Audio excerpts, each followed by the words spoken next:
السلام علیکم دوستو، آج کی اس ویڈیو میں ہم بات کریں گے ایک انتہائی اہم اور دلچسپ خبر کے بارے میں جو پاکستان کی معیشت اور لائف سٹائل سیکٹر کے لیے بہت بڑی تبدیلی لا سکتی ہے۔ جی ہاں دوستو، اقتصادی رابطہ کمیٹی ECC نے گوادر سے چین کو گدھے کے گوشت اور کھالوں کی ایکسپورٹ کی منظوری دے دی ہے۔ یہ فیصلہ 30 اپریل 2026 کو ہونے والے ایک اہم اجلاس میں کیا گیا، جس کی صدارت وزیر خزانہ محمد اورنگزیب نے کی۔ دوستو، اس فیصلے کے بعد اب پاکستان باقاعدہ طور پر گدھے کے گوشت اور کھالوں کو چین ایکسپورٹ کرے گا، جو کہ ایک غیر روایتی مگر فائدہ مند کاروبار سمجھا جا رہا ہے۔ حکومت کا کہنا ہے یہ اجازت وزارت نیشنل فوڈ سیکورٹی کی سفارش پر دی گئی ہے اور اس کا مقصد موجودہ اسٹاک کو ضائع ہونے سے بچانا ہے اور اسے قانونی طریقے سے استعمال کرنا ہے۔ گوادر فری زون میں سلاٹر ہاؤس کو اس کام کے لیے اجازت دے دی گئی ہے، جس سے مقامی سطح پر روزگار کے مواقع بھی پیدا ہوں گے۔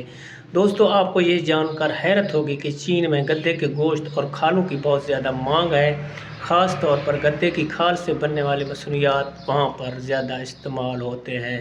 دوستو، اس وجہ سے پاکستان کے لیے یہ ایک سنہری موقع ہے کہ وہ اس مانگ کو پورا کرے اور اپنی برآمدات میں اضافہ کرے۔ ماہرین کا کہنا ہے اس فیصلے سے پاکستان کو قیمتی زر مبادلہ حاصل ہوگا، جو کہ موجودہ معاشی صورتحال میں بہت ضروری ہے۔ اس کے علاوہ یہ اقدام پاکستان اور چین کے درمیان تجارتی تعلقات کو مزید بہتر بنائے گا۔ لیکن دوستو، یہاں ایک بات یہ بھی ہے کہ ایکسپورٹ کے لیے بین الاقوامی معیار اور قوانین پر سختی سے عمل کرنا ہوگا۔ اس کے علاوہ حکومت نے بھی واضح کیا ہے کہ تمام ایکسپورٹ منظور شدہ پروٹوکول کے مطابق ہوں گی تاکہ کسی بھی قسم کے مسائل سے بچا جا سکے۔ اب سوال یہ ہے کہ کیا یہ فیصلہ پاکستان کے لیے فائدہ مند ہوگا یا نہیں۔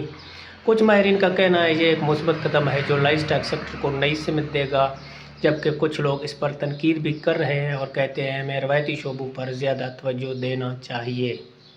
جی دوستو، لیکن حقیقت یہ ہے کہ دنیا میں ہر ملک اپنی معیشت کو مضبوط کرنے کے لیے نئے طریقے اختیار کرتا ہے اور پاکستان کا یہ قدم بھی اس سلسلے میں ایک بہت بڑی کڑی ہے۔ دوستو، آپ کی اس بارے میں کیا رائے ہے؟ کیا آپ سمجھتے ہیں کہ گدھے کے گوشت اور کھالوں کی ایکسپورٹ پاکستان کے لیے فائدہ مند ہوگی؟ اپنی رائے ہمیں کمنٹس میں ضرور بتائیں۔ اگر ویڈیو پسند آئے تو لائک کریں، شیئر کریں اور چینل کو سبسکرائب کرنا نہ بھولیں۔ اللہ حافظ۔